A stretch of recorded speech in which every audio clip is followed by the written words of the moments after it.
Suara rintik hujan malam itu terdengar seperti ribuan jarum yang menghantam atap rumah kecil kami yang biasanya terasa hangat. Namun entah mengapa, malam itu suhu udara terasa jauh lebih dingin dari biasanya. Aku duduk di tepi tempat tidur, memegangi perutku yang sudah sangat besar, menanti tendangan kecil dari dalam sana yang biasanya menjadi penghibur lara. Namun, bukan tendangan yang aku rasakan, melainkan sebuah kontraksi hebat yang membuat napasku tercekat. Aku melirik jam dinding yang terus berdetak pelan, menunjukkan pukul 2 pagi. Di sampingku, sisi tempat tidur itu kosong, dingin, dan tak berpenghuni.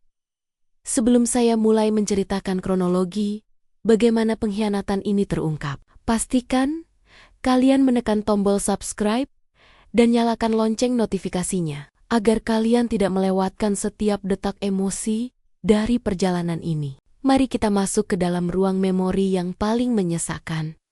Reno, suamiku, seharusnya ada di sana. Dia seharusnya memijat punggungku, atau sekadar membisikkan kata-kata penenang bahwa semuanya akan baik-baik saja. Namun, 3 jam yang lalu, dia berpamitan dengan tergesa-gesa. Katanya, ada masalah darurat di kantor cabang yang mengharuskannya berangkat saat itu juga. Aku, dengan segala kepolosan dan rasa percaya yang buta, hanya bisa mengangguk pelan sambil melepasnya di ambang pintu. Aku tidak pernah menyangka bahwa keberangkatannya malam itu adalah awal dari runtuhnya seluruh pilar hidupku. Ruang tamu kami yang sederhana, yang biasanya dipenuhi tawa, kini terasa mencekam. Aku berusaha berdiri, merambat pada dinding yang catnya mulai mengelupas, mencoba meraih ponsel di atas meja makan. Setiap langkah yang kuambil terasa seperti beban ribuan ton. Perutku melilit. Rasa sakit itu datang bergelombang. Semakin lama semakin kuat sioliala tubuhku sedang diperas habis-habisan. Aku mencoba menghubungi nomor Reno. 1 kali, 2 kali, hingga 10 kali. Namun, hanya suara operator yang dingin yang menjawab panggilanku. Nomor yang Anda tuju sedang tidak aktif. Air mataku mulai luruh, bercampur dengan peluh yang membasahi dahi. Di tengah rasa sakit yang mulai tak tertahankan, aku mencoba mencari kontak lain. Namun, pikiranku melayang pada kejadian sore tadi. Saat itu, aku sedang mencuci pakaian kerjanya dan menemukan selembar struk kecil dari sebuah butik perhiasan ternama di saku celananya. Struk itu tertanggal kemarin, dengan nominal yang cukup besar untuk ukuran kami yang sedang menabung demi biaya persalinan. Aku sempat bertanya padanya dengan nada bercanda. "Mas, kamu beli perhiasan buat hadiah kelahiran bayi kita ya?" Reno hanya tertawa kecil, mencium keningku, dan menjawab, "Itu titipan teman kantor sayang. Jangan berpikir yang aneh-aneh. Kamu fokus saja pada kesehatanmu." Aku percaya. Aku selalu percaya padanya. Karena bagiku, Reno adalah pria paling jujur yang pernah ku kenal. Kami memulai semuanya dari nol. Dari saat kami hanya makan sebungkus mie instan berdua, hingga akhirnya bisa menyicil rumah ini. Aku tidak pernah meragukan sedikit pun kesetiaannya. Hingga malam ini, ketika rasa sakit fisik dan batin mulai beradu dalam satu waktu yang sama, aku tersungkur di lantai dapur yang dingin. Rasa hangat mulai mengalir di sela-sela paha. Ketubanku pecah. Dalam kepanikan yang luar biasa, aku hanya bisa mengerang, memanggil namanya di kesunyian rumah yang luas ini. "Mas, Reno, tolong." Suaraku parau, tenggelam oleh suara petir yang menggelegar di luar sana. Aku meraih tablet yang tertinggal di atas meja makan. Tablet yang jarang sekali disentuh Reno, namun tertinggal dalam keadaan menyala. Mungkin karena terburu-buru, dia lupa mematikannya. Dengan tangan gemetar, aku membuka layar tablet itu. Niatku hanya ingin mencoba menghubungi rekan kerjanya melalui aplikasi chat yang mungkin terhubung di sana. Namun, apa yang kulihat justru membuat jantungku seakan berhenti berdetak lebih cepat daripada rasa sakit kontraksi ini. Sebuah notifikasi muncul dari sebuah akun media sosial yang tidak pernah ku ketahui sebelumnya. Akun itu bukan atas nama Reno, melainkan sebuah nama samaran yang menggunakan foto profil. Siluet mereka berdua di sebuah tempat yang sangat aku kenali. Itu adalah sebuah resort di tepi pantai, tempat yang dulu pernah kami impikan untuk dikunjungi saat bulan madu, namun tak pernah terlaksana karena kendala biaya. Di sana, di layar kecil itu, terpampang foto terbaru yang baru saja diunggah 10 menit yang lalu. Seorang wanita dengan gaun merah yang sangat berani, menyandarkan kepalanya di bahu Reno, dan pria itu, pria yang aku panggil suami, pria yang katanya sedang berjuang di kantor demi masa depan anak kami, sedang tersenyum lebar sambil memegang segelas minuman mewah. Caption fotonya tertulis singkat, namun menghujam jantungku. Akhirnya bisa berduaan tanpa gangguan. Thanks for this short getaway, my king. Dunia seolah berhenti berputar. Rasa sakit di perutku tiba-tiba menghilang, digantikan oleh rasa kebas yang menjalar ke seluruh tubuh. Aku menatap foto itu dengan mata yang membelalak. Wanita itu, aku mengenalnya. Chika.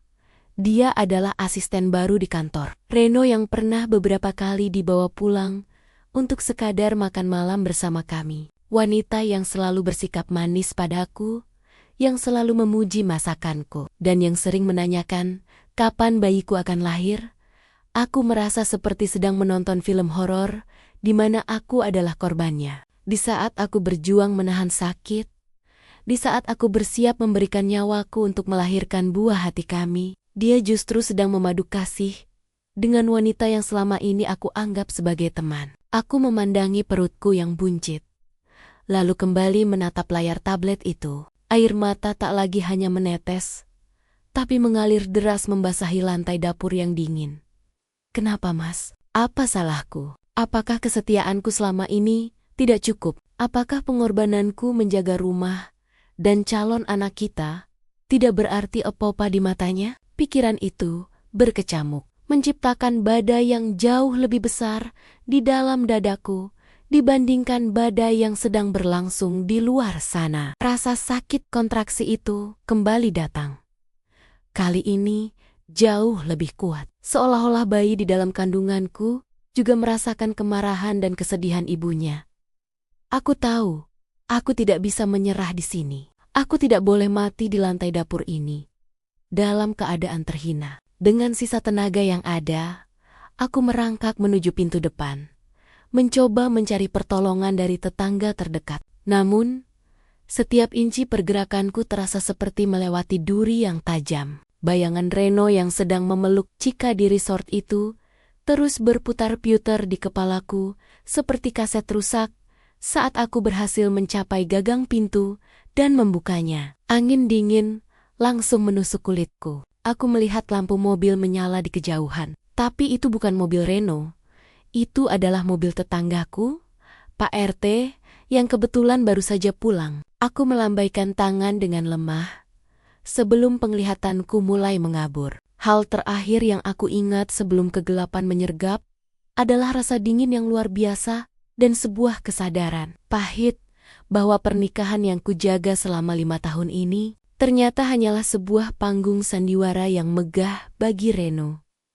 Aku tidak tahu apakah aku akan selamat atau apakah bayiku akan melihat dunia ini. Namun satu hal yang pasti, jika aku diberikan kesempatan untuk membuka mata kembali, aku bukan lagi Kania yang lemah. Aku bukan lagi wanita yang bisa dengan mudah dibohongi oleh kata-kata manis. Di balik pintu rumah yang tertutup ini, sebuah rahasia besar baru saja terkuak. Dan aku tahu, ini barulah permulaan dari sebuah kehancuran yang sesungguhnya. Namun, siapakah yang akan benar-benar hancur pada akhirnya? Apakah aku atau mereka yang sedang bersulang di atas penderitaanku? Bau obat-obatan yang tajam dan suara detak jantung dari monitor di samping tempat tidurku menjadi melodi baru yang menyambut kesadaranku. Aku terbangun dengan rasa pening yang luar biasa. Seolah kepalaku baru saja dihantam oleh bongkahan batu besar. Lampu neon di lenggit-lenggit rumah sakit yang berwarna putih pucat itu terasa sangat menyilaukan, membuat mataku perih saat mencoba terbuka. Aku menoleh ke samping, berharap melihat sosok pria yang telah menemaniku selama 5 tahun terakhir. Namun yang kutemukan hanyalah kursi kosong dan kantong cairan infus yang menetes pelan. Ibu Kania? Tak, sudah sadar? Suara lembut seorang perawat menyapa indera pendengaranku. Aku hanya bisa mengangguk lemah, sementara tanganku secara refleks meraba perutku. Masih ada, bayiku masih di dalam. Tapi kontraksi itu, rasa sakit itu, seolah mereda secara paksa karena obat-obatan. Suami saya, mana? Tanyaku dengan suara serak, nyaris tak terdengar. Perawat itu hanya memberikan senyum simpul yang tampak penuh rasa iba. Sebuah ekspresi yang paling aku benci, karena itu menegaskan bahwa aku sedang tidak baik-baik saja. Tadi, Pak RT yang mengantar ibu. Beliau bilang, suami ibu sedang dinas luar kota dan sulit dihubungi. Tapi tenang saja, kondisi janin masih bisa kami observasi. Jawabnya sambil mengecek selang infusku. Aku memejamkan mata rapat-rapat. Dinas luar kota. Kata-kata itu kini terdengar seperti belati yang menyayat ulu hatiku. Pikiranku langsung melesat kembali ke kejadian di lantai dapur, ke layar tablet yang menampilkan senyum kemenangan Chika dan tawa Reno di resort mewah itu. Aku ingin percaya bahwa itu semua hanya mimpi buruk, sebuah halusinasi akibat stres menjelang persalinan. Namun, ingatan akan struk perhiasan di saku celana Reno kembali muncul, menghantam egoku tanpa ampun. Jika aku mencoba menarik benang merah ke belakang, retakan dalam rumah tangga kami sebenarnya sudah mulai muncul sejak 6 bulan yang lalu. Saat itu, Reno mendapatkan promosi jabatan sebagai manajer pemasaran. Aku sangat bangga padanya. Bahkan, kami merayakannya dengan makan malam sederhana di rumah. Namun, seiring dengan naiknya jabatan, waktu Reno untukku justru semakin terkikis. Dia mulai sering pulang larut malam, dengan alasan meeting atau menjamu klien. Lalu, muncullah nama itu. Chika. Reno pertama kali mengenalkannya sebagai asisten pribadi yang sangat kompeten. Dia hebat, Nia. Pekerjaanku jadi jauh lebih ringan sejak ada Chika, katanya suatu malam. Awalnya aku merasa terbantu karena Reno tidak lagi terlihat sekelelahan dulu. Tapi lama-kelamaan, nama Chika seolah menjadi bumbu wajib dalam setiap obrolan kami. Reno mulai membandingkan hal-hal kecil, seperti bagaimana Chika selalu tahu kopi kesukaannya, atau bagaimana Chika sangat rapi dalam menyusun jadwal. Puncaknya adalah saat aku sedang hamil 7 bulan. Aku mengalami mual yang parah dan memintanya pulang lebih awal karena aku merasa tidak sanggup memasak. Reno setuju, tapi dia baru sampai di rumah pukul 10 malam. Bukan dengan tangan kosong. Dia membawa sisa makanan dari restoran mahal. Tadi Chika bilang, kamu pasti suka ini. Jadi, kami mampir sebentar setelah meeting. Ucapnya santai, tanpa rasa bersalah. Di titik itu, aku mulai merasakan sesuatu yang mengganjal di hatiku. Sebuah insting wanita yang seringkali kita abaikan karena takut akan kenyataan. Aku melihat bagaimana Reno mulai sangat menjaga privasi ponselnya. Jika dulu dia sering membiarkan ponselnya tergeletak di mana saja, sekarang benda itu seperti menempel pada tubuhnya. Bahkan, saat mandi pun, ponsel itu dibawa masuk ke kamar mandi. Mas, kenapa sih HP-nya dibawa terus? Tanyaku suatu kali. Dia hanya menjawab dengan nada agak tinggi. Ini urusan kantor, Nia. Kamu tahu kan, sekarang tanggung jawabku besar. Kalau ada panggilan darurat dari bos, dan aku telat angkat, bisa gawat. Logika itu aku terima. Meski hatiku terus berteriak ada yang salah.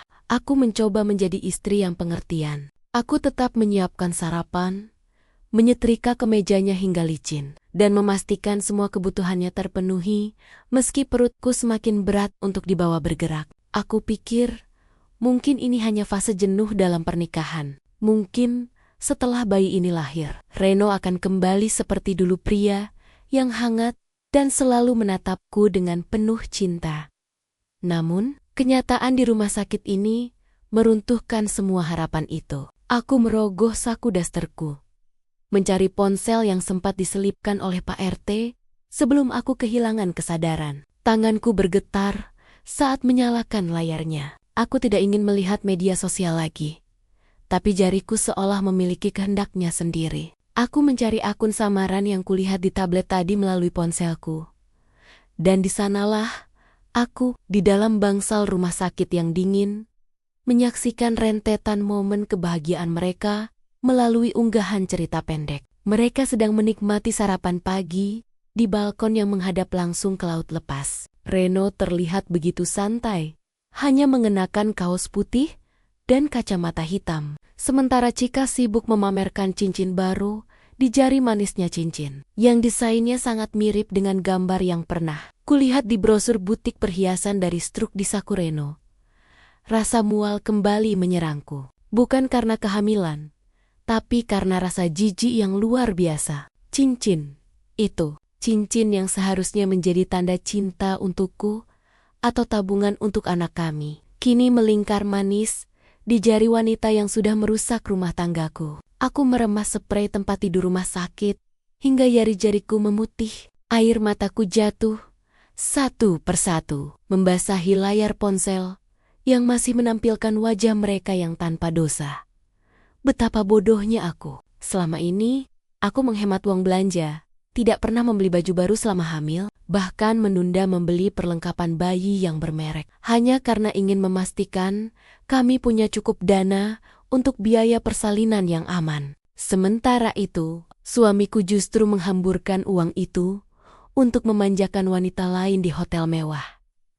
Aku teringat seminggu yang lalu, saat aku mengeluh, kakiku bengkak dan sangat sakit untuk berjalan. Reno hanya melirik sekilas tanpa beranjak dari kursinya. Itu biasa buat orang hamil. Nia, jangan manja deh. Aku juga capek kerja seharian.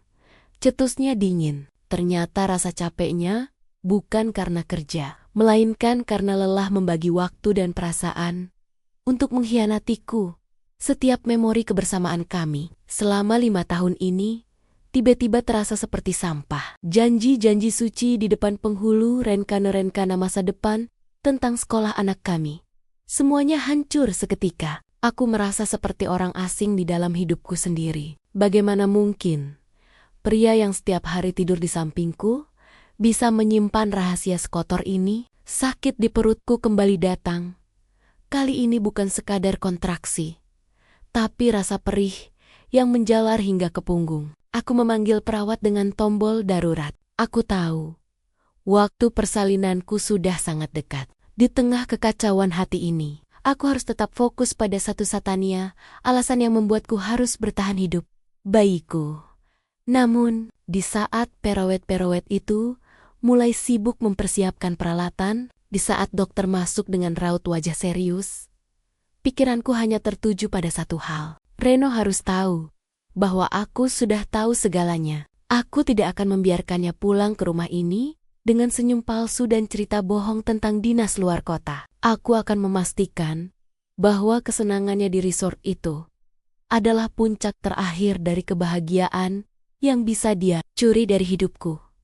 Saat dokter menyuruhku untuk mulai mengatur napas, aku membisikkan satu janji pada diriku sendiri.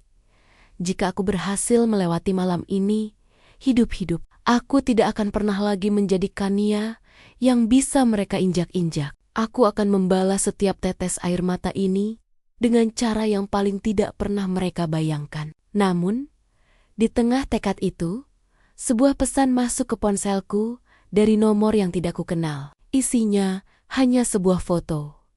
Foto Reno yang sedang mencium kening Cika di bawah cahaya rembulan. Dengan pesan singkat di bawahnya, dia lebih memilihku. Kania, sadarlah. Pesan singkat itu seolah menjadi racun yang menyebar cepat ke seluruh aliran darahku. Dia lebih memilihku, Kania. Sadarlah, kalimat itu terus berdengung di telingaku, mengalahkan suara bising peralatan medis di sekelilingku. Siapa yang mengirim ini? Apakah Cika sendiri yang ingin memastikan aku hancur di saat paling krusial dalam hidupku? Ataukah Reno yang sudah begitu teganya ingin mengakhiri semuanya saat aku sedang bertaruh nyawa? Aku mencoba mengatur napas, namun setiap tarikan udara terasa seperti duri yang menyangkut di tenggorokan. Dokter Sarah, dokter kandunganku yang akhirnya tiba, menatapku dengan tatapan cemas. Kania, fokus pada saya. Lupakan ponsel itu. Kamu harus berkonsentrasi pada pembukaanmu. Detak jantung bayi mulai tidak stabil karena kamu stres, ujarnya dengan nada tegas, namun lembut. Aku mencoba meletakkan ponsel itu di meja samping. Namun rasanya, tangan ini masih ingin menggenggam bukti rasa sakitku. Aku teringat kembali 3 bulan yang lalu. Saat aku merayakan ulang tahun pernikahan kami yang kelima, aku memasak semua makanan kesukaan Reno. Aku menghias meja makan dengan lilin-lilin kecil, berharap bisa menciptakan suasana romantis untuk membangkitkan kembali percikan cinta yang mulai memudar. Malam itu, Reno pulang membawa sebuket bunga mawar merah. Aku sempat merasa sangat bahagia, mengira bahwa firasat burukku selama ini salah. Tapi saat dia ke kamar mandi, ponselnya yang diletakkan di atas meja makan terus bergetar. Sebuah pesan muncul di layar kunci. Terima kasih buat bunga mawarnya, sayang. Wanginya persis seperti kamu. Seketika itu juga, mawar yang ada di tanganku terasa seperti bara api. Aku bertanya padanya setelah dia keluar dari kamar mandi. Mas, tadi ada pesan dari Cika. Katanya terima kasih buat bunganya. Kamu beli bunga 2 buket. Reno terdiam sejenak, namun dengan sangat lihai, dia memutarbalikkan fakta. Oh, itu. Tadi, Cika ulang tahun Nia. Teman-teman kantor sepakat patungan kasih bunga. Dan aku yang ditunjuk buat belikan, karena searah jalan pulang. Kamu jangan cemburuan gitulah. Gak enak kalau dia tahu. Dia itu sudah banyak bantu aku di kantor. Lagi-lagi, aku menelan mentah-mentah kebohongannya. Aku meminta maaf karena telah menuduhnya. Bahkan aku merasa bersalah karena telah merusak suasana malam itu. Sekarang, di ruang observasi ini, aku baru menyadari betapa bodohnya aku. Mawar yang kuterima malam itu mungkin hanyalah sisa-sisa rasa bersalah atau sekadar taktik agar aku tidak curiga. Pembukaan 6. Suster, siapkan ruang bersalin. Instruksi Dokter Sarah memecah lamunanku. Sakit itu kembali datang. Kali ini lebih hebat dari sebelumnya. Seolah-olah tulang panggulku dipaksa untuk melebar di luar batas kemampuannya. Di tengah rasa sakit yang memuncak, bayangan Reno dan Cika yang sedang berdansa di resort itu kembali muncul. Aku membayangkan Reno memesankan minuman mahal untuk Cika. Sementara di sini, aku bahkan harus memohon pada suster untuk sekadar diberikan seteguk air putih. Kontras itu sangat menyakitkan. Di lokasi yang berbeda, di waktu yang sama, 2 orang yang paling aku percayai sedang merayakan pengkhianatan mereka. Sementara aku di sini, berjuang antara hidup dan mati. Aku merasa dikhianati oleh takdir. Kenapa harus sekarang? Kenapa di saat aku paling membutuhkannya? Mas Reno, kenapa? Aku bergumam di tengah rintihan. Suster yang berjaga di sampingku menggenggam tanganku erat. Ibu Kania, istighfar Bu, fokus pada bayinya. Jangan pikirkan yang lain dulu. Tapi, bagaimana bisa aku tidak berpikir? Setiap kali aku memejamkan mata, aku melihat Reno sedang membisikkan kata-kata cinta ke telinga Cika. Kata-kata yang dulu hanya milikku. Aku teringat bagaimana Reno dulu sangat antusias saat pertama kali tahu aku hamil. Dia bahkan menangis bahagia dan berjanji akan menjadi ayah yang hebat. Apakah semua air mata itu palsu? Apakah kebahagiaan itu hanya sandiwara untuk menutupi kebosanannya padaku?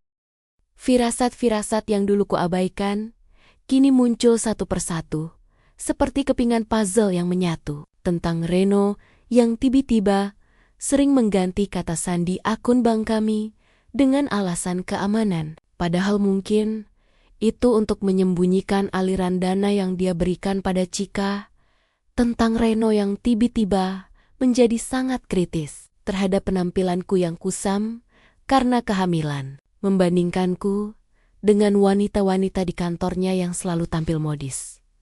"Nia, kamu kok nggak pernah dandan lagi sih? Pucat banget kayak orang sakit," ucapnya sebulan yang lalu dengan nada meremehkan.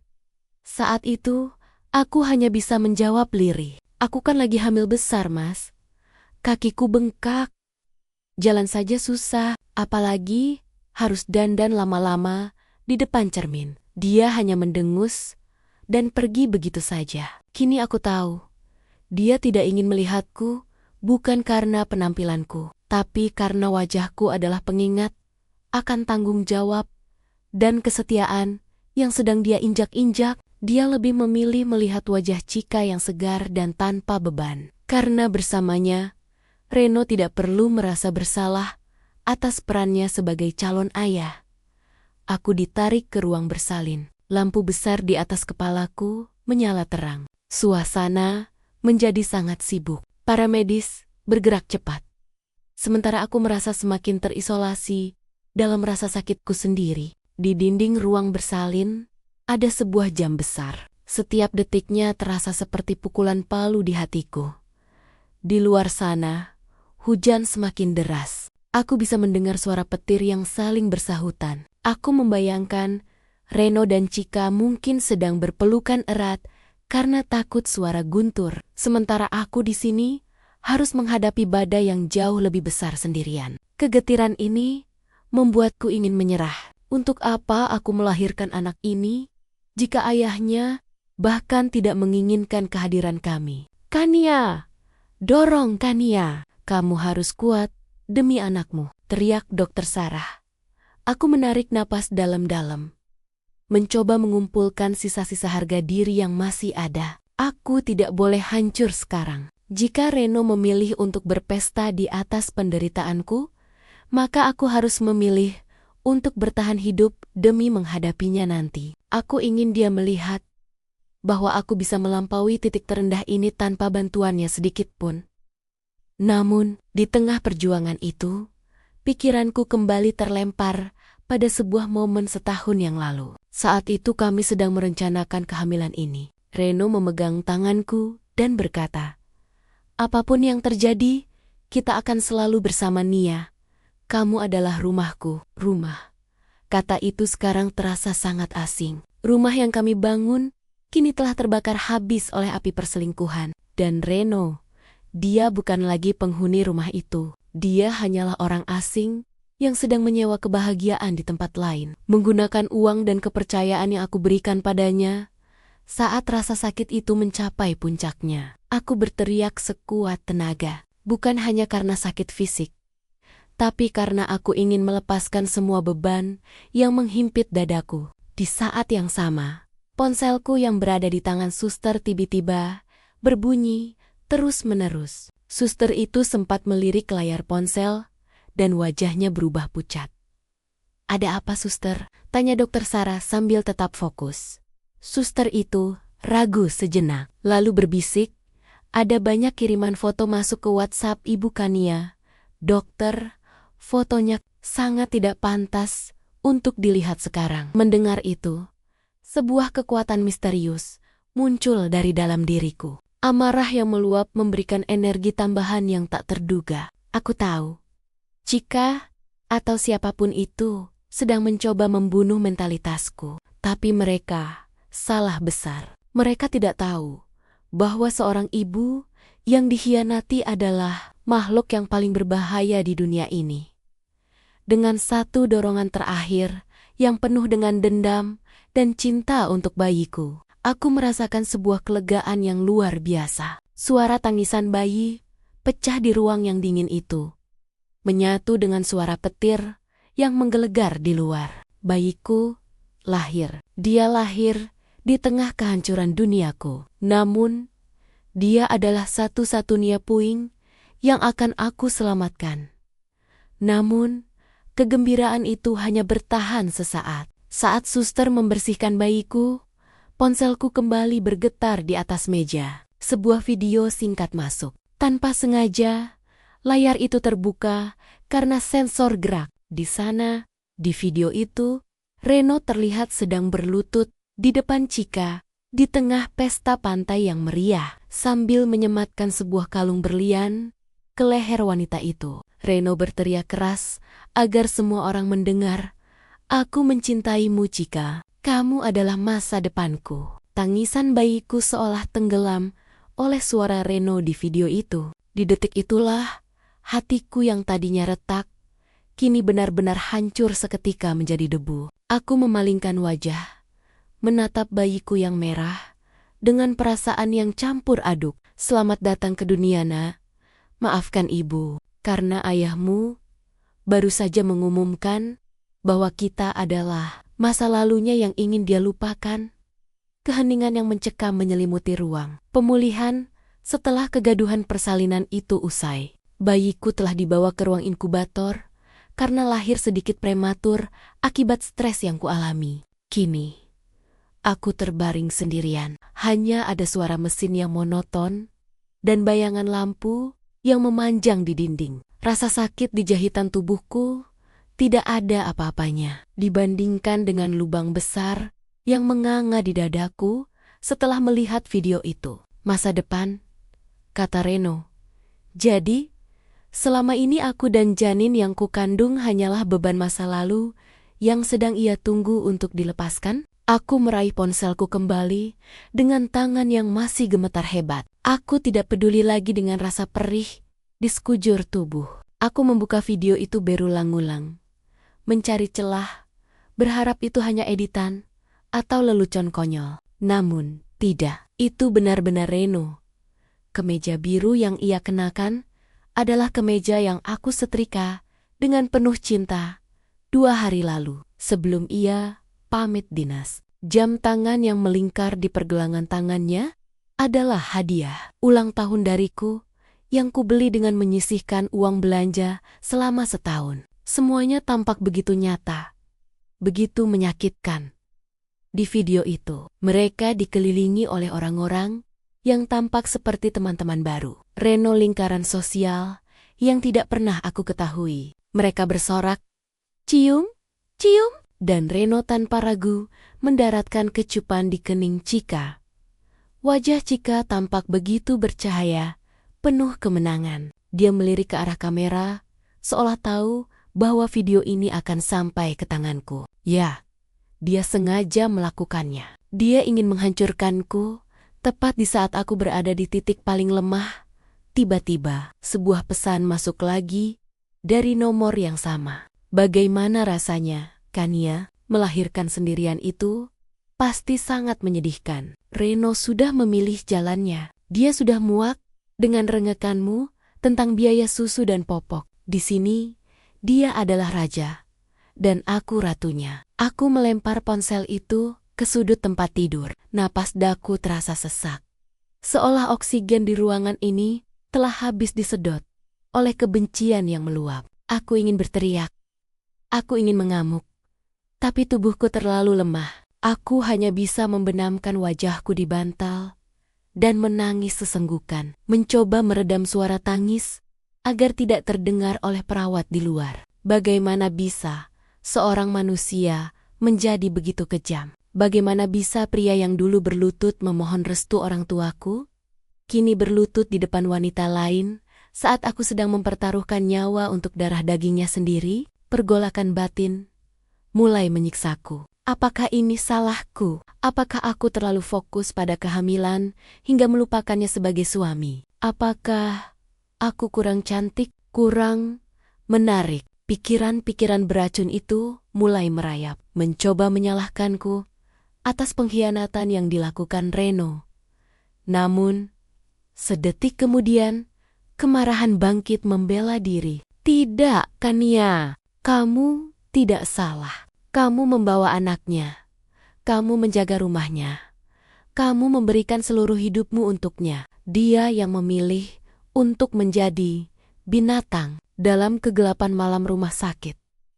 Aku mulai menyusun kembali ingatan-ingatan yang selama ini sengaja aku kubur. Aku teringat saat Reno tiba-tiba mengganti mobilnya dengan alasan butuh kendaraan yang lebih representatif untuk jabatannya yang baru. Ternyata, mobil itu sering digunakan untuk menjemput Chika, bukan untuk mengajakku kontrol ke dokter kandungan. Aku teringat saat dia bilang uang bonus tahunannya habis untuk investasi, padahal mungkin habis untuk membiayai gaya hidup mewah. Chika, aku merasa seperti orang bodoh yang selama ini memelihara ular di dalam rumah. Ular yang aku beri makan dengan kesetiaan, namun membalasnya dengan bisikan berbisa. Aku melihat ke arah jendela.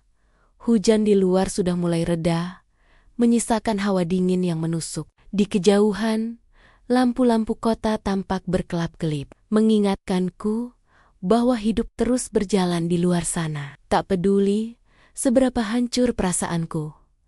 Tiba-tiba, pintu kamar terbuka pelan. Aku berharap itu Reno yang datang dengan penyesalan, tapi yang muncul adalah Maya, sahabat baikku. Wajahnya sembab, matanya merah. Dia langsung berlari ke arahku dan memelukku erat tanpa berkata apa-apa. Kami berdua menangis dalam diam untuk waktu yang lama, Nia. Aku sudah lihat semuanya. Aku minta maaf. Aku terlambat tahu, bisik Maya di sela tangisnya. Kamu tahu dari mana, Me? Tanyaku parau. Maya melepaskan pelukannya dan menunjukkan ponselnya. Chika mengunggah semuanya di akun publik. Dia tidak malu lagi. Dia bangga, Nia. Dia merasa sudah memenangkan Reno sepenuhnya, dan yang lebih parah, Reno mengomentari foto itu dengan kata-kata yang, "Aku tidak sanggup membacanya untukmu." Aku mengambil ponsel Maya dengan tangan dingin. Di sana, di kolom komentar, Reno menulis, "Terima kasih sudah membebaskanku dari penjara rutinitas yang membosankan. Kamu adalah napas baruku." Penjara rutinitas? Jadi, kehidupan pernikahan kami selama 5 tahun ini dianggapnya sebagai penjara? Pengorbananku, masakanku setiap pagi, dukunganku saat dia menganggur dulu. Semuanya hanya dianggap sebagai beban yang membosankan. Hatiku yang tadinya hancur, kini mulai mengeras. Rasa sedih itu perlahan-lahan menguap, digantikan oleh bara api yang dingin dan tajam. "Mei, tolong bantu aku," ucapku dengan suara yang tiba-tiba tenang, ketenangan yang bahkan membuat Maya terlihat ketakutan. "Apa yang harus aku lakukan, Nia? Kamu harus istirahat. Kamu baru saja operasi. Bantu aku mencari tahu di mana tepatnya mereka berada sekarang." Resort itu, aku tahu namanya. Aku ingin kamu mengirimkan seseorang ke sana, bukan untuk melabrak mereka, tapi untuk mengambil sesuatu yang seharusnya menjadi milikku. Perintahku.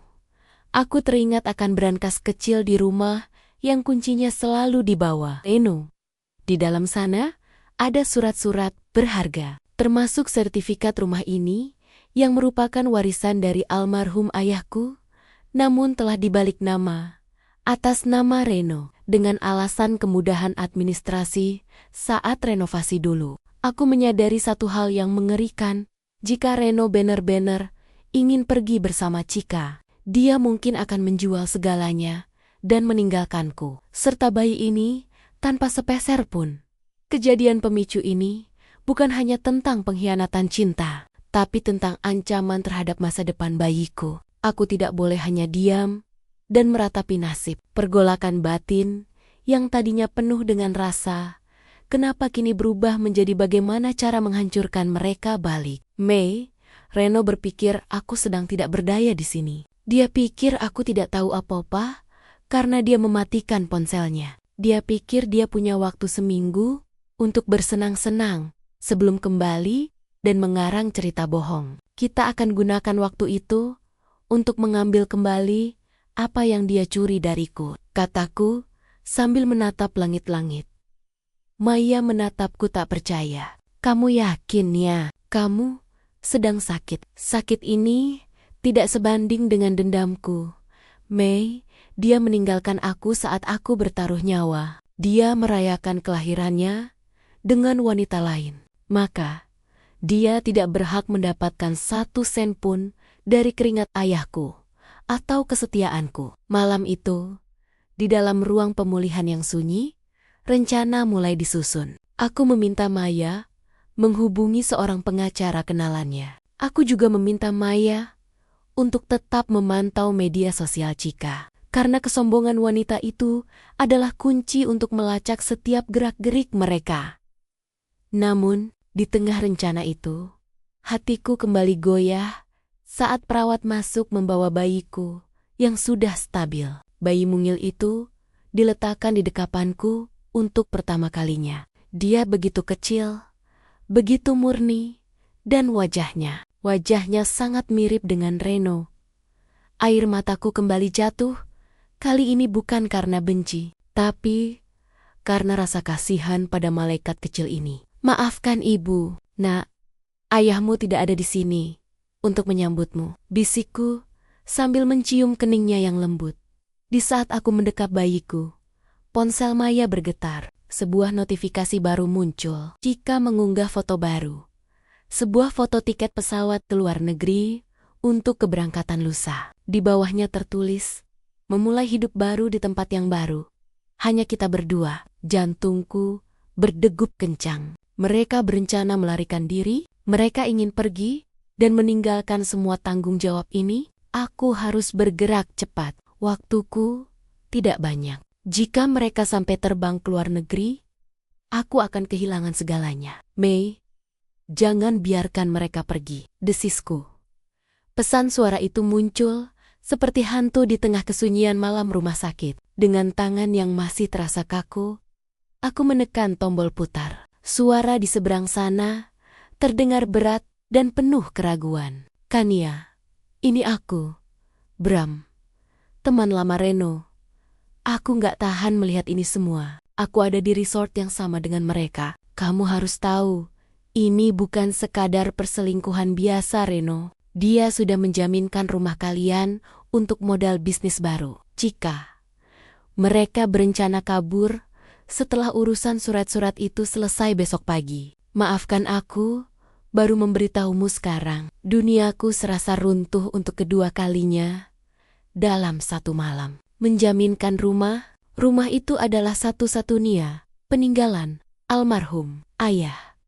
Tempat di mana setiap sudutnya menyimpan kenangan masa kecilku dan harapan masa depan anakku. Kini, rumah itu dipertaruhkan oleh pria yang kuanggap pelindung. Demi wanita yang baru dikenalnya beberapa bulan, pergolakan batin dalam diriku meledak menjadi kemarahan yang membakar. Aku tidak lagi merasakan perih di perutku. Yang kurasakan hanyalah adrenalin yang memacu jantungku untuk segera bertindak. Aku menoleh ke arah Maya yang tampak terpaku mendengar pesan itu. Mei, kita tidak punya waktu sampai besok pagi. Mereka akan menghancurkan masa depan anakku sekarang juga. Suaraku meninggi, membuat perawat yang lewat di depan kamar sempat melongok heran. Aku tidak peduli. Aku harus keluar dari tempat ini, apapun caranya. Namun, saat aku mencoba menggerakkan kakiku untuk turun dari tempat tidur, rasa sakit yang menyayat dari luka jahitan membuatku terduduk kembali, sambil meringis hebat. Nia, jangan gila, kamu baru beberapa jam keluar dari ruang operasi. Maya menahan bahuku dengan cemas. Biar aku yang ke sana. Atau kita hubungi polisi. Polisi tidak bisa melakukan apa-apa jika Reno yang menandatangani surat-surat itu secara sukarela atas namanya sendiri. Mei, aku harus ada di sana untuk membatalkannya. Atau setidaknya menghalangi mereka sebelum notaris itu datang. Ujarku dengan napas memburu. Aku menatap bayiku yang masih tertidur lelap di boks bayi di sampingku. Wajah mungilnya yang polos seolah menjadi pengingat bahwa jika aku menyerah sekarang, dia tidak akan punya tempat untuk berteduh. Keadaan di ruang perawatan kelas 2 ini terasa sangat mencekam. Lampu koridor yang rimang-rimang dan suara langkah kaki suster di kejauhan menambah ketegangan. Aku memaksa diriku untuk berpikir jernih di tengah badai emosi. Aku teringat bahwa Reno selalu menyimpan salinan digital dokumen penting di layanan penyimpanan awan yang akunnya masih tertaut di ponsel lamanya yang kini kupakai. Dengan jari gemetar, aku membuka aplikasi tersebut. Benar saja, ada sebuah folder baru bernama Project Future. Di dalamnya, aku menemukan draft perjanjian kerjasama antara Reno dan sebuah perusahaan cangkang atas nama Chika. Reno memberikan kuasa penuh atas aset-asetnya kepada Chika sebagai syarat kemitraan. Ini adalah jebakan. Chika bukan hanya selingkuhan. Dia adalah penipu yang sedang menguras habis harta suamiku yang sudah buta karena cinta. Reno begitu bodoh. Dia pikir dia sedang membangun kerajaan bisnis, padahal dia sedang menggali liang lahat untuk dirinya sendiri dan keluarganya. Lihat ini, Mei. Aku menunjukkan layar ponselku. Chika tidak mencintai Reno. Dia hanya menginginkan aset rumah itu untuk menutupi hutang-hutangnya sendiri. Kalau Reno menandatangani dokumen final besok pagi, rumah itu akan disita dalam hitungan minggu. Maya menutup mulutnya dengan tangan, tak percaya dengan tingkat kekejian ini. Lalu kita harus bagaimana? Kamu tidak mungkin menempuh perjalanan 3 jam ke resort itu dalam kondisi seperti ini. Aku menatap botol infus yang menggantung di atas kepalaku. Cairan itu menetes lambat, seolah mengejek keterbatasanku. Namun, sebuah ide gila melintas di pikiranku. Aku memanggil perawat dengan tombol darurat. Saat perawat masuk, aku berpura-pura sangat kesakitan di bagian dada, bukan perut. Suster, sesak jantung saya. Aku berakting sedramatis mungkin. Dalam kekacauan, saat suster memanggil dokter jaga, aku membisikkan instruksi pada Maya untuk mengambil tas, pakaianku, dan menyiapkan mobil di pintu belakang rumah sakit yang biasanya sepi. Setelah dokter datang dan memberikan pemeriksaan singkat yang menyatakan itu hanya serangan kecemasan, aku meminta waktu untuk tenang sendirian. Begitu mereka keluar, dengan sisa tenaga yang kurasa mustahil aku miliki, aku mencabut jarum infus dari tanganku. Darah segar mengalir kecil di punggung tanganku. Namun aku mengabaikannya. Aku membalutnya dengan tisu dan plester seadanya, lalu mengenakan jaket besar untuk menutupi daster. Rumah sakitku, setiap langkah yang kuambil menuju pintu keluar, terasa seperti berjalan di atas paku panas. Keringat dingin mengucur di punggungku. Aku melewati lorong sunyi dengan jantung berdebar kencang, takut tertangkap petugas keamanan. Di depan ruang bayi, aku berhenti sejenak. Aku menatap melalui kaca besar, mencari boks bayiku. Tunggu ibu. Nak, ibu pergi untuk merebut kembali rumahmu. Bisikku dalam hati dengan air mata yang hampir jatuh. Berhasil mencapai parkiran. Maya sudah menunggu dengan mobilnya yang mesinnya masih menyala. Aku segera masuk ke kursi penumpang dan menyandarkan kepala, berusaha mengatur napas agar tidak pingsan. Perjalanan menuju resort itu dimulai di bawah langit malam yang kelabu. Jalanan yang licin setelah hujan membuat suasana semakin tegang. Di sepanjang jalan, aku tidak berhenti memantau media sosial Chika.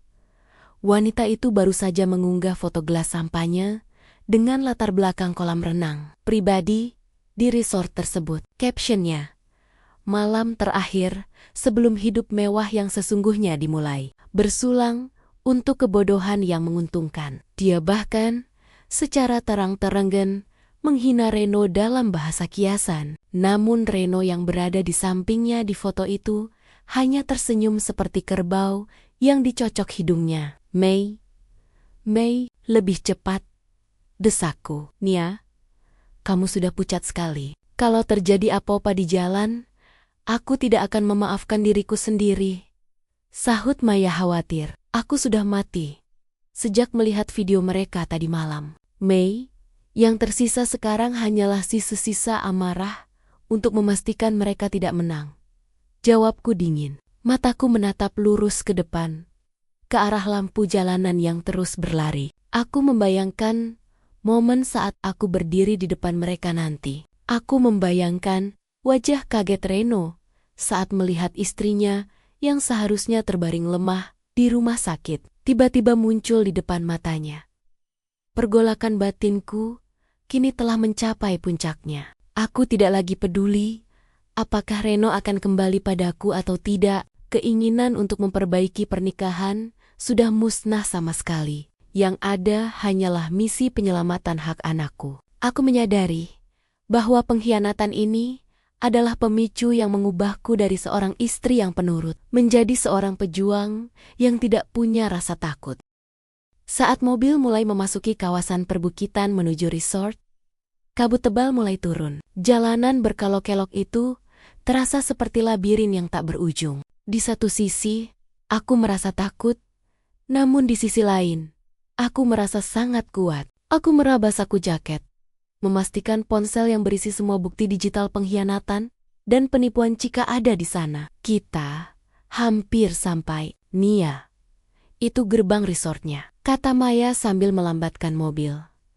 Aku melihat bangunan megah itu berdiri angkuh di atas tebing. Di sanalah mereka sedang merayakan kehancuranku. Namun, mereka tidak tahu bahwa aku membawa badai yang akan menyapu bersih pesta mereka. Saat mobil berhenti, tepat di depan lobi yang sunyi, aku menarik napas dalam-dalam, mengumpulkan setiap kepingan harga diriku. Aku akan masuk ke sana, bukan sebagai korban, melainkan sebagai hakim yang akan menjatuhkan vonis atas dosa-dosa mereka.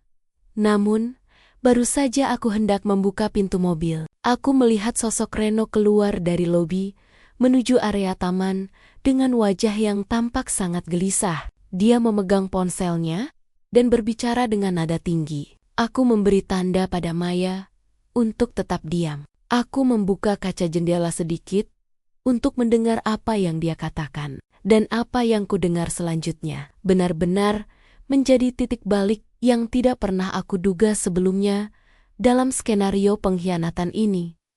Suara Reno terdengar bergetar di bawah lampu taman yang temaram. Aku menahan napas, menekan rasa perih di perutku yang terasa seakan ingin robek kembali. Aku tidak bisa melakukannya sekarang Chika. Kania baru saja melahirkan. Setidaknya biarkan aku mengecek kondisinya, sekali saja, teriaknya pada ponsel yang ia tempelkan ke telinga. Namun, sedetik kemudian, wajahnya berubah pucat. Sepertinya Chika di ujung telepon sana memberikan ancaman yang membuatnya langsung terdiam 1000 bahasa. Iya, aku tahu. Aku sudah menandatangani draft awalnya. Besok pagi jam 8 kan? Notarisnya akan datang ke sini? Reno mengusap wajahnya dengan kasar, tampak seperti pria yang sedang dikejar setan. Tapi tolong, jangan libatkan ibuku. Kamu bilang aset ini hanya untuk putaran modal, bukan untuk. Kalimatnya terputus. Dia mendengarkan lagi, lalu bahunya merosot lemas. Baiklah, aku akan lakukan apapun maumu. Asal kamu tidak membocorkan masalah penggelapan dana kantor itu ke polisi. Aku terpaku di dalam mobil. Jantungku berdegup sangat kencang, hingga telingaku berdenging. Penggelapan dana kantor? Jadi itu alasan sebenarnya? Plot twist ini menghantamku lebih keras dari perselingkuhannya sendiri. Reno tidak hanya sedang berselingkuh, dia sedang terjebak dalam lubang hitam yang diciptakan oleh Chika. Wanita itu ternyata memegang kartu mati Reno. Chika bukan sekadar pelakor. Dia adalah pemeras yang memanfaatkan kesalahan fatal Reno untuk menguasai seluruh harta keluarga kami. Nia, kamu dengar itu? Bisik Maya dengan mata membelalak. Reno melakukan tindak kriminal dan Chika menggunakannya untuk memerasnya. Aku mengangguk pelan. Otakku bekerja cepat. Rahasia asli ini mulai terkuak sedikit demi sedikit. Reno yang selama ini aku anggap sebagai manajer teladan, ternyata telah mencuri uang perusahaan. Dan entah bagaimana Chika mengetahuinya atau mungkin Chikalah yang menjebaknya agar Reno melakukan itu. Sekarang, untuk menutupi jejaknya agar tidak masuk penjara, Reno harus menyerahkan rumah warisan ayahku kepada Chika sebagai modal yang sebenarnya adalah alat bayar tebusan atas dosanya. Ini bukan lagi soal cinta, Mei. Ini soal kejahatan yang saling mengunci. Desisku. Aku melihat Reno berjalan kembali ke dalam lobi dengan langkah gontai, tampak seperti mayat hidup. Dia tidak tahu bahwa istrinya, yang dia kira sedang terbaring lemah di rumah sakit, hanya berjarak beberapa meter darinya dan telah mendengar pengakuannya. Aku memaksa diriku keluar dari mobil. Maya mencoba menahanku, tapi aku menepisnya dengan lembut. Aku harus masuk. Aku harus tahu di mana Chika menyimpan dokumen-dokumen itu. Jika notaris itu datang besok pagi, semuanya selesai. Aku harus menemukannya malam ini juga. Dengan langkah yang diseret, aku memasuki lobi resort yang mewah, namun terasa dingin. Harum aromaterapi di ruangan itu justru membuatku mual. Petugas resepsionis menatapku dengan heran. Mungkin karena penampilanku yang kacau, dengan jaket menutupi daster dan wajah sepucat kapas. Namun, sebelum dia sempat bertanya, aku langsung menuju lift. Aku tahu, mereka ada di lantai paling atas. Di penthouse yang tadi sempat dipamerkan Chika di media sosialnya. Di dalam lift yang bergerak naik, bayangan cermin memperlihatkan betapa hancurnya fisikku. Ada noda darah kecil yang mulai merembes di bagian bawah dasterku. Tapi aku tidak peduli. Rasa sakit ini adalah kekuatanku. Begitu pintu lift terbuka di lantai paling atas, aku melihat sebuah lorong panjang yang sunyi. Hanya ada satu pintu besar di ujung sana. Aku berjalan mendekat, mencoba tidak menimbulkan suara. Pintu itu tidak tertutup rapat. Dari celahnya, aku bisa melihat kemewahan ruangan di dalam. Chika sedang duduk di sofa bludru, menyesap anggur merah dengan sangat tenang. Dia sedang memegang beberapa lembar kertas dokumen rumahku. Di hadapannya, Reno berdiri dengan kepala tertunduk, seperti pelayan yang sedang menunggu perintah. Jangan pasang wajah pemakaman begitu, Reno. Suara Chika terdengar sangat tajam dan dingin, berbeda jauh dengan suara manis yang biasa dia gunakan di rumahku. Kamu harusnya berterima kasih. Kalau bukan karena aku yang mengatur skema ini, auditor kantor sudah menjemputmu sejak bulan lalu. Dengan menyerahkan sertifikat ini padaku, kamu bebas. Kamu bisa memulai hidup baru denganku di luar negeri. Bukankah itu yang kamu mau? Meninggalkan istrimu yang membosankan dan anak yang hanya akan menambah beban finansialmu? Reno hanya diam, tangannya mengepal di samping tubuh. Pemandangan itu membuat hatiku perih, sekaligus jijik. Pria ini, suamiku, adalah seorang pengecut. Dia lebih memilih mengorbankan rumah anaknya daripada menghadapi konsekuensi perbuatannya. Tapi, Kania, dia tidak tahu apa-apa, Chika. Dia tidak bersalah. Suara Reno terdengar lirih. Chika tertawa. Tawa yang terdengar sangat mengerikan di telingaku. Dia bersalah karena terlalu bodoh.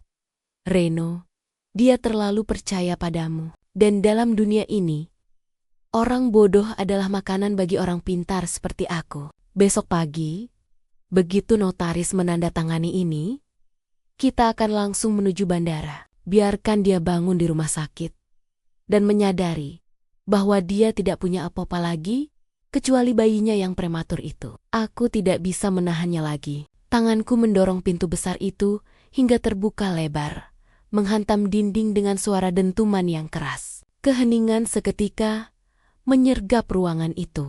Reno berbalik dan matanya hampir keluar dari kelopaknya saat melihatku berdiri di sana. Gelas di tangan Chika bergetar, namun dia dengan cepat menguasai diri dan memasang senyum meremehkan.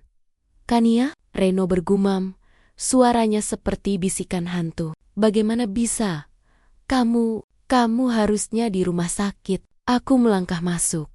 Setiap langkah terasa seperti mencabut nyawa dari tubuhku sendiri, tapi aku tetap tegak. Aku menatap lurus ke arah Chika, lalu ke arah Reno. Aku datang untuk melihat bagaimana cara kalian merayakan pencurian rumah anakku. Suaraku terdengar tenang, namun sangat dingin, membuat Reno gemetar seketika. Nia, dengarkan aku. Ini tidak seperti yang kamu lihat. Reno mencoba mendekat, Tangannya gemetar ingin menyentuhku. "Jangan sentuh aku dengan tangan yang baru saja menandatangani kehancuran hidupku, Reno," teriakku. Membuat dia mundur selangkah. Aku menoleh ke arah Chika, yang kini berdiri dengan angkuh. "Dan kamu, Chika, kamu pikir kamu sudah menang? Kamu pikir rahasia penggelapan dana itu hanya kamu yang tahu?" Wajah Chika sedikit berubah. "Apa maksudmu?" Aku mengangkat ponselku yang masih dalam mode merekam sejak aku berada di taman tadi. "Aku sudah mendengar semuanya, Chika. Tentang penggelapan dana itu, tentang pemerasan yang kamu lakukan, dan tentang rencana kalian melarikan diri besok pagi. Video ini sudah terkirim secara otomatis ke server pengacaraku dan juga ke email direktur perusahaan Reno. Kebohongan kecil yang aku ucapkan itu bekerja seperti sihir." Wajah Chika yang tadi penuh kemenangan kini berubah menjadi sangat gelap. Dia menyadari bahwa kartunya telah terbuka. Namun, di tengah ketegangan itu, Chika justru tertawa lagi. Kali ini lebih keras dan penuh tantangan. "Kamu pikir itu cukup untuk menghentikanku, kan ya? Kamu tidak punya bukti fisik penggelapan itu. Yang kamu punya hanyalah rekaman suara orang curhat. Dan sertifikat rumah ini sudah sah atas nama Reno.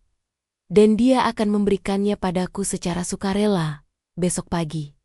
Kamu hanyalah wanita lemah yang baru saja dibedah perutnya. Kamu tidak punya kekuatan apa-apa." Chika melangkah mendekatiku.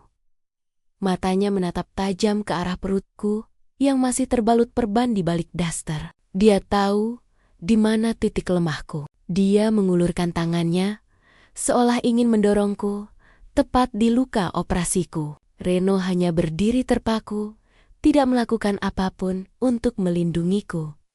Namun, tepat sebelum tangan Chika menyentuhku, sebuah ketukan keras terdengar di pintu penthouse yang masih terbuka. Bukan Maya, melainkan dua orang pria berseragam yang membuat wajah Reno berubah menjadi seputih kertas. Identitas asli dan rahasia besar itu baru saja akan menemui babak yang paling dramatis. Saat orang-orang dari masa lalu Chika, yang selama ini ia sembunyikan, tiba-tiba muncul di ambang pintu, mengubah arah pembuktian malam itu secara total.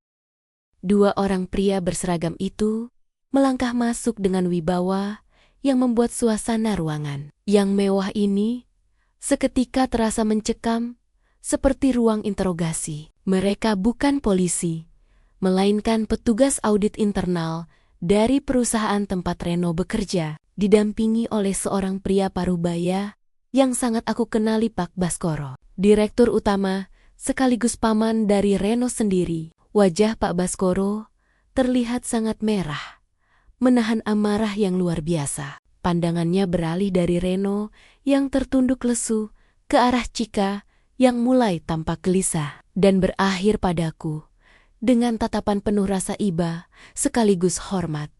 "Kania, maafkan paman harus bertemu denganmu dalam kondisi seperti ini." Suara Pak Baskoro terdengar berat. Maya yang menghubungiku 2 jam lalu. Dia menceritakan segalanya, termasuk kecurigaannya tentang dana operasional kantor yang bocor. "Kami sudah melakukan pengecekan sistem secara darurat malam ini juga." Reno jatuh terduduk di lantai. Kedua lututnya membentur karpet bulu yang mahal. "Paman, aku bisa jelaskan," rintihnya dengan suara yang pecah. Namun, Pak Baskoro tidak menghiraukannya. Beliau menoleh ke arah Chika yang masih mencoba bersikap tenang meski tangannya gemetar hebat. "Dan kamu, Chika? Atau haruskah saya memanggilmu dengan nama aslimu?" "Sarah, kami sudah melacak latar belakangmu. Ternyata, ini bukan pertama kalinya kamu melakukan skema seperti ini. Kamu berpindah dari satu perusahaan ke perusahaan lain, mendekati manajer yang labil, menjebak mereka dalam skandal keuangan, lalu memeras mereka hingga kering. Kamu adalah parasit profesional." Momen pembuktian ini terasa sangat kontras. Di satu sisi ruangan, kemewahan resort ini dengan botol anggur mahal dan pemandangan laut malam yang indah seolah menjadi panggung sandiwara yang mulai runtuh. Di sisi lain, ada aku, seorang wanita yang masih berjuang dengan rasa sakit pasca operasi, berdiri di antara puing-puing pengkhianatan, namun mulai menemukan kekuatanku kembali. Chika, yang kini terungkap identitas aslinya sebagai seorang penipu ulung, tertawa getir. Dia melempar dokumen rumahku ke atas meja dengan kasar. Lalu kenapa? Kalau aku Sarah, Reno, tetaplah seorang pencuri. Dia yang mengambil uang itu.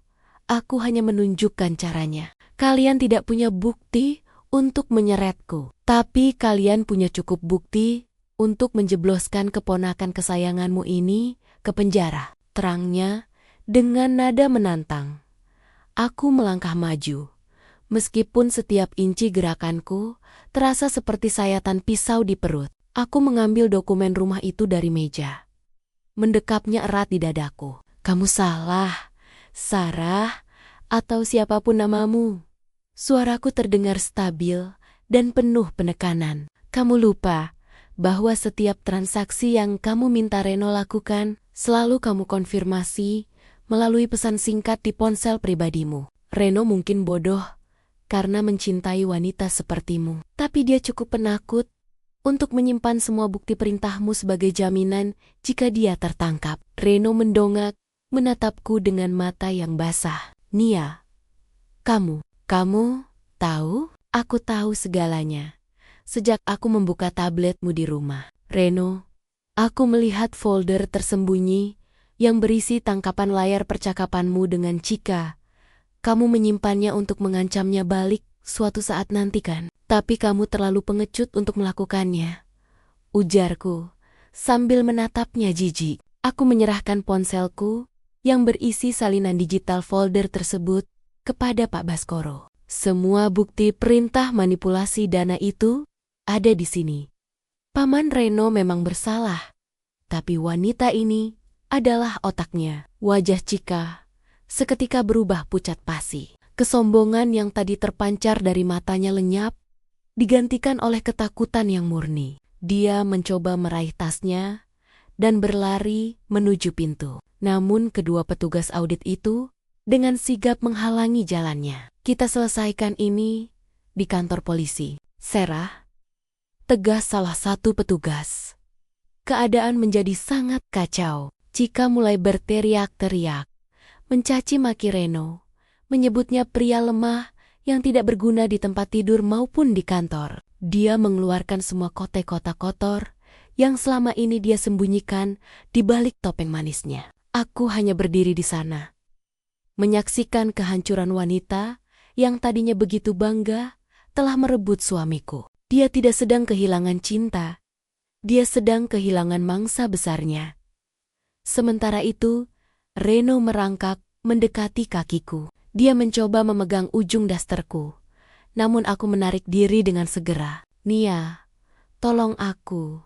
Maafkan aku. Aku melakukannya demi kita. Aku ingin kita kaya. Aku ingin membelikanmu segalanya. Demi kita. Aku tertawa sinis. Tawa yang penuh dengan rasa pedih. Kamu sedang bersulang dengan selingkuhanmu di resort mewah saat aku sedang mengejan di ruang bersalin. Reno, kamu merayakan kekayaan hasil curianmu, sementara aku bahkan tidak tahu apakah anak kita bisa selamat karena lahir prematur akibat kelakuanmu. Jangan pernah sebut nama kita lagi, karena sejak detik kamu melangkah keluar rumah malam itu, kita sudah mati. Pak Baskoro mendekat, meletakkan tangannya di bahuku. Kania, kamu harus kembali ke rumah sakit. Kamu sudah mengeluarkan banyak darah. Biar tim hukum kami yang mengurus dua orang ini. Aku berjanji, rumahmu akan tetap aman. Aku akan mencabut tuntutan pada Reno jika dia menyerahkan semua asetnya kembali padamu secara resmi dan memberikan kesaksian penuh untuk menangkap Sarah. Aku menatap Reno untuk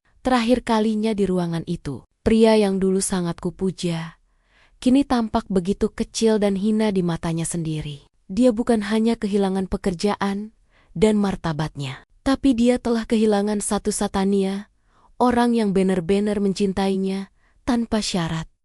Aku berbalik, berjalan keluar dari penthouse itu, tanpa menoleh lagi. Maya sudah menunggu di depan lift, dengan kursi roda yang dia pinjam dari lobi. Begitu aku duduk di kursi roda itu, seluruh pertahananku runtuh. Aku menangis sejadi-jadinya, bukan karena masih mencintai Reno, tapi karena rasa lega yang luar biasa. Beban yang menghimpit dadaku selama berbulan-bulan, seolah terangkat di dalam mobil, dalam perjalanan kembali ke rumah sakit. Aku memandangi dokumen rumah warisan ayahku. Dokumen ini adalah bukti bahwa kebenaran akan selalu menemukan jalannya. Di kejauhan, aku melihat lampu biru merah mobil polisi melaju cepat menuju resort tadi. Malam yang panjang ini hampir berakhir. Pembuktian sudah selesai dilakukan, dan kini tinggal menunggu waktu sampai semua badai ini benar-benar reda.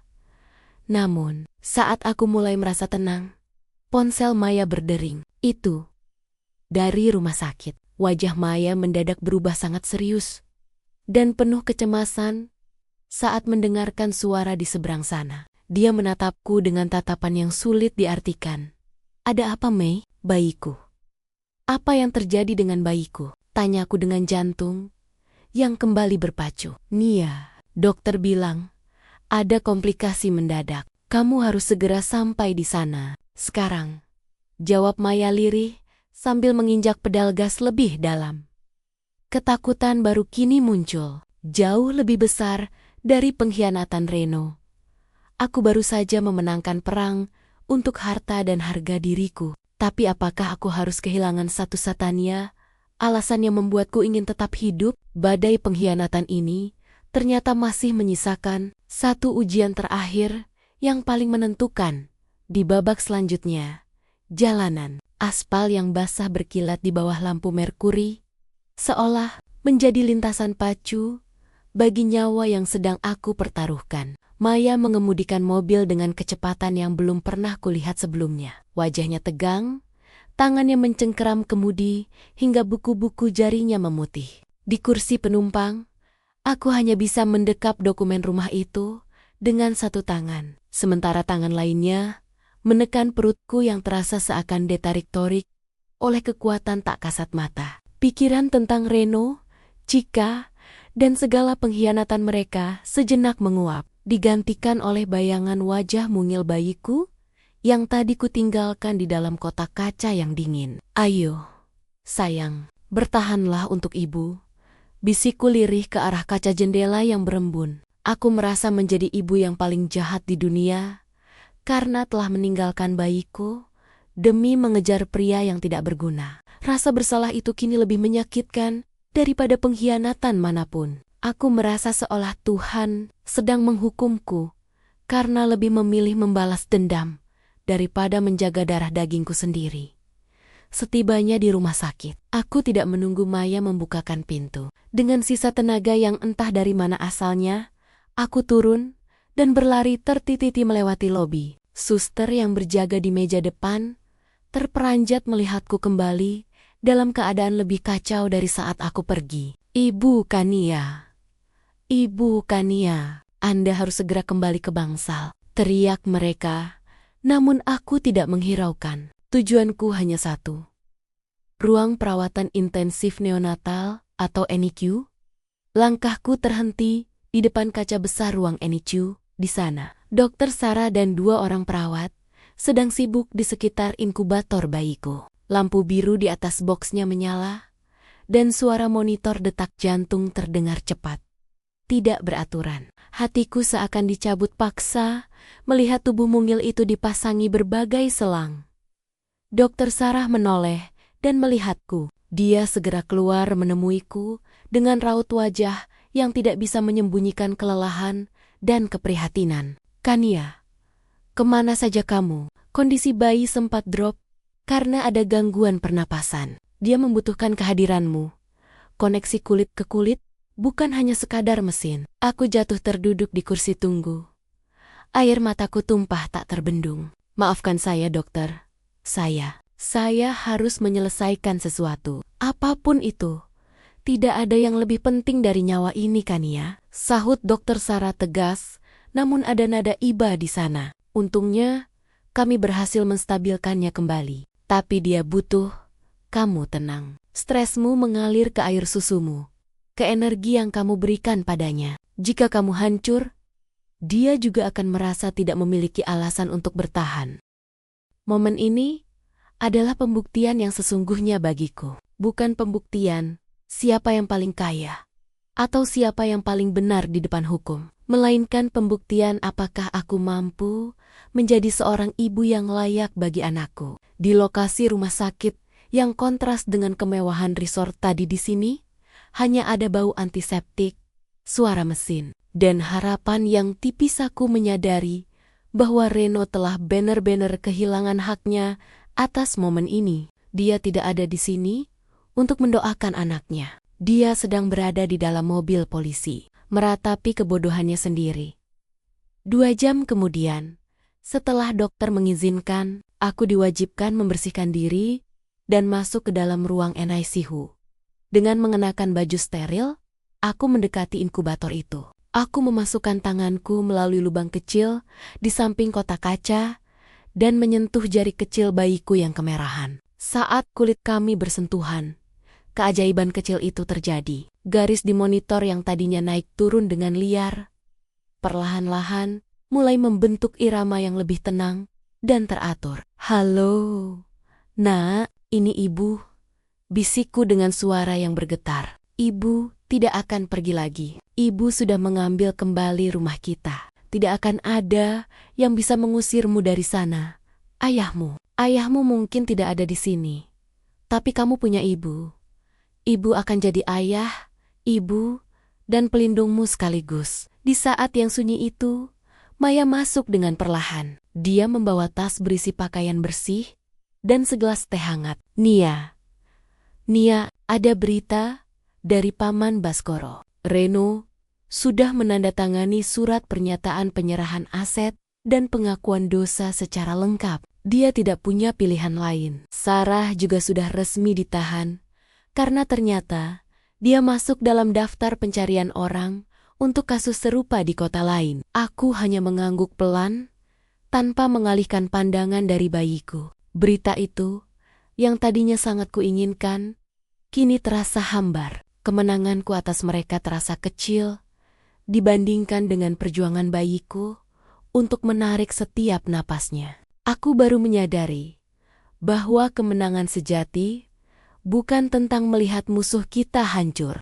tapi tentang bagaimana kita mampu menyelamatkan apa yang masih tersisa dalam hidup kita setelah badai itu lewat. "Reno ingin bicara denganmu, Nia," lanjut Maya. "Hati-hati." Paman bilang. Reno memohon-mohon untuk diberikan kesempatan melihat anaknya sekali saja sebelum dia dibawa ke kantor polisi pusat besok pagi. Dia bilang, dia menyesal setengah mati. Aku terdiam cukup lama. Bayangan Reno yang mengkhianatiku kembali melintas. Namun, saat aku melihat jari bayiku yang mencengkram ujung kelingkingku, aku merasakan sebuah kekuatan baru. Kekuatan untuk melepaskan beban dendam, agar aku bisa melangkah lebih ringan. Katakan pada Paman Baskoro, aku tidak ingin bicara dengannya. Tidak sekarang. Mungkin tidak akan pernah. Jawabku dengan nada yang datar namun pasti. Jika dia ingin melihat anaknya, biarkan dia melihatnya dari balik jeruji penjara nanti. Lewat foto yang mungkin akan kukirimkan jika hatiku sudah cukup sembuh. Tapi untuk sekarang, dia sudah mati bagiku. Biarkan dia menjalani konsekuensi dari perbuatannya, tanpa perlu menggunakan aku atau bayiku sebagai alat untuk meringankan rasa bersalahnya. Maya menghela napas lega dan mengangguk. Dia tahu bahwa aku telah mengambil keputusan yang paling tepat untuk kesehatan mentalku. Malam itu, aku tertidur di kursi samping inkubator dengan tangan yang masih setia menggenggam jari bayiku. Aku bermimpi tentang sebuah taman bunga yang indah di rumah peninggalan ayah, di mana aku dan anakku berlari tanpa ada bayang-bayang pria pengecut itu di antara kami. Keesokan paginya, sinar matahari mulai menembus tirai jendela rumah sakit. Dokter Sarah datang dengan berita baik. "Kania, bayimu menunjukkan kemajuan luar biasa. Jika terus seperti ini, dalam beberapa hari dia bisa keluar dari inkubator. Dan kamu, luka operasimu juga mulai membaik, meski kamu sempat melakukan aksi nekat kemarin. Aku tersenyum tipis. Rasa sakit itu masih ada, namun tidak lagi melumpuhkan. Di luar sana, duniaku mungkin sedang ramai membicarakan skandal manajer yang ditangkap polisi di resort mewah. Namun di sini, di ruangan yang sunyi ini, aku baru saja memulai babak baru dalam hidupku. Aku meraih ponselku yang sempat kumatikan. Saat menyalakannya, ada ratusan pesan masuk. Salah satunya adalah email dari kantor pusat perusahaan Reno yang menyatakan bahwa mereka tidak akan menuntutku atas kerugian yang dibuat Reno, dan mereka menawarkan posisi administrasi untukku jika aku sudah pulih nanti sebagai bentuk kompensasi atas apa yang terjadi. Namun, ada satu pesan yang membuatku terpaku. Sebuah pesan dari nomor tak dikenal yang berisi sebuah foto Reno dan Chika yang sedang diborgol bersama dengan wajah yang tertutup kain. Di bawahnya tertulis sebuah kalimat pendek. Karma tidak pernah salah alamat. Kania, selamat atas kelahiran jagoan kecilmu. Aku menghapus pesan itu tanpa menyimpan nomornya. Aku tidak butuh pengingat tentang mereka lagi. Masa laluku dengan Reno telah terkubur di bawah puing-puing resort itu. Sekarang, fokus utamaku adalah masa depan. Namun, saat aku sedang merencanakan kepulangan, seorang pria dengan setelan jas rapi muncul di depan pintu ruang naikku. Dia mencari namaku, bukan polisi, bukan orang kantor, melainkan seorang notaris yang membawa sebuah wasiat yang selama ini dirahasiakan oleh almarhum ayahku. Wasiat yang akan membuat kehancuran Reno dan Chika menjadi benar-benar absolut. Pria bersetelan jas itu melangkah masuk dengan wajah yang sangat formal. Kontras sekali dengan suasana ruang Niko yang penuh haru. Ia memperkenalkan diri sebagai Pak Aris, pengacara pribadi almarhum ayahku yang selama ini menetap di luar kota. Di tangannya, ia memegang sebuah map kulit berwarna hitam yang tampak sangat tua namun terawat. Aku menatapnya bingung. Masih dengan posisi duduk di samping box bayiku. Ibu Kania, sapanya dengan suara rendah yang menenangkan. Saya sudah lama mencari waktu yang tepat untuk menyampaikan ini. Ayah Anda, sebelum meninggal, telah menyiapkan sebuah klausul rahasia dalam akta hibah rumah dan seluruh aset keluarga. Beliau sepertinya sudah memiliki firasat jauh di masa depan. Aku mengerutkan kening. Klausul apa, Pak? Bukankah rumah itu sudah atas nama Reno? Pak Aris tersenyum tipis. Sebuah senyum yang mengandung arti kemenangan mutlak. Benar. Secara administrasi rumah itu memang dibalik nama atas nama suami Anda untuk memudahkan renovasi saat itu. Namun, ada satu poin dalam surat wasiat yang bersifat mengikat. Jika di kemudian hari terjadi pengkhianatan dalam bentuk perselingkuhan yang terbukti secara hukum, atau jika aset tersebut dijadikan jaminan utang tanpa persetujuan tertulis dari Anda, maka hak milik tersebut secara otomatis akan gugur dan kembali sepenuhnya atas nama Anda atau ahli waris langsung, yaitu anak Anda. Dengan kata lain, tanda tangan Reno di bawah pengaruh Chika kemarin sama sekali tidak berlaku di mata hukum. Mendengar itu, aku merasa seperti ada beban seberat gunung yang diangkat dari pundakku. Ayah, bahkan setelah beliau tiada, cintanya masih melindungiku. Beliau tahu betapa naifnya aku dalam mencintai. Dan beliau menyiapkan benteng perlindungan ini untukku dan cucunya, Reno yang merasa sudah di atas angin karena memegang sertifikat atas namanya. Ternyata hanya memegang selembar kertas tanpa kekuatan hukum jika ia berkhianat. Berarti, rencana Sarah untuk mengambil rumah itu gagal total? Tanyaku memastikan, bukan hanya gagal, Ibu Kania. Karena mereka telah mencoba menjaminkan aset yang secara hukum bermasalah akibat pengkhianatan ini. mereka bisa dijerat dengan pasal penipuan perbankan tambahan. Saat ini, Sarah sedang diinterogasi intensif. Ternyata, dia bukan hanya memeras Reno, tapi juga terlibat dalam sindikat pencucian uang yang lebih besar. Jelas Pak Aris, konsekuensi bagi Sarah atau Cika benar-benar hancur seketika. Rencananya untuk hidup mewah di luar negeri berubah menjadi masa depan di balik jeruji besi yang gelap. Dia yang mengira dirinya paling pintar, ternyata masuk ke dalam lubang yang ia gali sendiri. Segala kemewahan yang ia pamerkan di media sosial akan disita sebagai barang bukti. Namanya akan tercoreng selamanya sebagai penipu ulung yang gagal karena meremehkan kekuatan seorang istri. Sementara itu, nasib Reno jauh lebih menyedihkan. Di saat Sarah mulai melemparkan semua kesalahan kepadanya untuk menyelamatkan diri sendiri, Reno menyadari bahwa dia tidak punya siapa-siapa lagi. Paman Baskoro secara resmi memecatnya dengan tidak hormat dan menuntut ganti rugi atas setiap sen yang ia selewengkan. Reno kini tidak hanya kehilangan istri dan anaknya, tapi juga kehilangan karier, harta, dan martabatnya.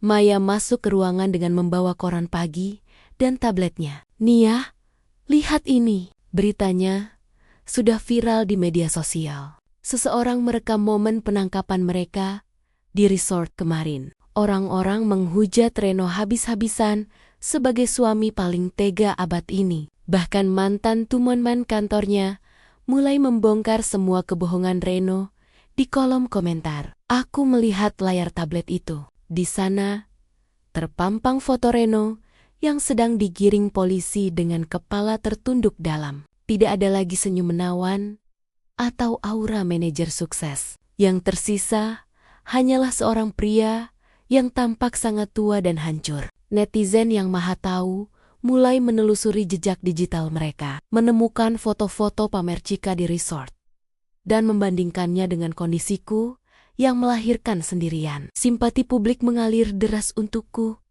sementara mereka menjadi sasaran kemarahan nasional. Konsekuensi terbesar bagi Reno bukan penjara, Mei, ucapku pelan sambil menatap bayiku, tapi kenyataan bahwa dia tidak akan pernah diizinkan menyentuh atau mendengar suara anak ini seumur hidupnya. Dia telah membuang permata demi sebuah kerikil beracun. Dan sekarang, dia harus hidup dengan penyesalan itu setiap detiknya. Benar saja. Sore harinya, seorang petugas kepolisian datang menemuiku untuk meminta pernyataan tambahan. Ia bercerita bahwa di kantor polisi, Reno terus-menerus menangis dan menyebut namaku. Dia menolak makan dan memohon agar diizinkan meneleponku sekali saja. Dia bahkan mencoba menyuap petugas dengan jam tangan mahalnya hanya untuk mendapatkan informasi tentang kondisi bayinya. Namun, semua itu sia-sia. Hukum tidak mengenal belas kasihan bagi mereka yang telah menghancurkan janji suci dan kemanusiaan. Sarah di sel yang berbeda justru menunjukkan sifat aslinya yang lebih mengerikan. Dia mencoba menyerang petugas dan terus berteriak bahwa ini semua salah Reno yang terlalu bodoh untuk dikendalikan. Topeng wanita anggun itu telah pecah, menyisakan sosok wanita yang penuh kebencian dan kegilaan. Rencana jahat mereka untuk melarikan diri dan memulai hidup baru dengan uang hasil curian kini telah berakhir di lorong sempit penjara yang dingin. Aku merasa sebuah keadilan yang puitis telah terjadi. Mereka yang bersenang-senang di bawah lampu resort yang hangat kini harus mendekam di tempat yang paling mereka takuti. Sementara aku yang tadinya tergeletak di lantai dapur yang dingin, kini berada di tempat yang penuh harapan dengan segala dukungan yang ada. "Pak Aris," kataku pada pengacara ayahku, "tolong pastikan semua proses hukum ini berjalan hingga tuntas. Saya tidak akan mencabut satu laporan pun. Saya ingin mereka mendapatkan hukuman maksimal. Bukan karena saya pendendam, tapi karena saya ingin anak saya tahu bahwa ibunya adalah seorang pejuang yang tidak akan membiarkan kejahatan menang atas keluarganya. Pak Aris mengangguk, mantap. Segala dokumen sudah siap. Ibu Kania, kita akan pastikan perceraian dan hak asuh anak juga berjalan beriringan dengan kasus pidana ini. Anda tidak perlu khawatir lagi. Saat mereka semua pergi, aku kembali hanya berdua dengan bayiku. Ruangan itu terasa sangat tenang. Aku merasa seolah-olah ayah sedang membelai rambutku, membisikkan bahwa badai telah benar-benar lewat. Kehancuran rencana jahat Reno dan Sarah adalah pondasi baru bagi kehidupan kami yang lebih kuat. Aku mengambil napas dalam, merasakan udara yang kini terasa lebih ringan. Sinar matahari senja masuk melalui jendela, memberikan warna keemasan pada boks bayi di depanku. Aku tahu, perjalanan ke depan tidak akan mudah sebagai orang tua tunggal. Namun, dengan rumah yang telah kembali ke tanganku dan martabat yang telah kupulihkan, aku tidak takut lagi.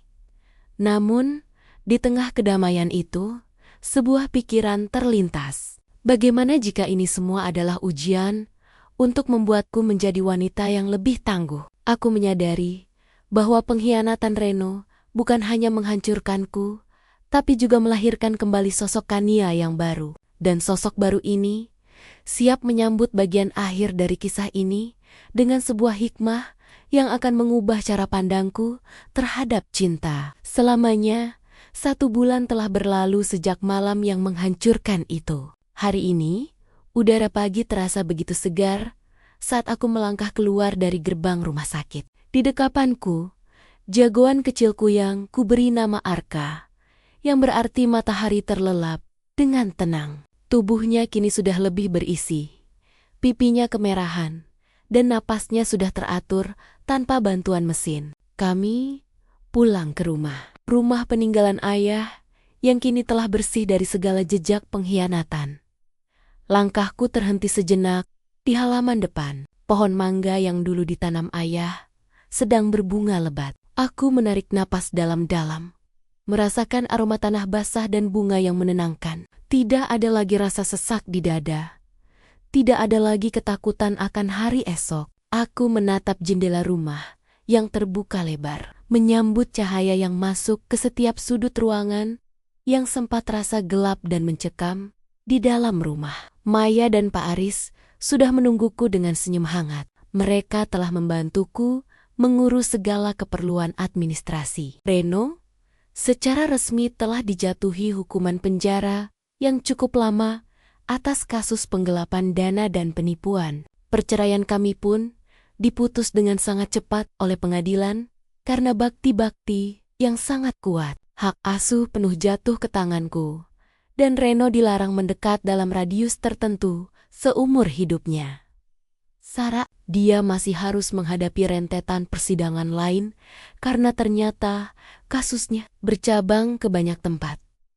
Aku duduk di kursi kayu favorit ayah di ruang tamu. Sambil menimang Arka, aku teringat kembali semua air mata, rasa sakit operasi yang beradu dengan luka batin, dan momen-momen saat aku hampir menyerah. Ternyata, manusia itu seperti baja. Kita harus ditempa dalam api yang sangat panas untuk menjadi kuat dan tajam. Pengkhianatan Reno bukan akhir dari duniaku, melainkan sebuah pembersihan besar-besaran, agar aku bisa melihat siapa saja yang benar-benar tulus berada di sampingku.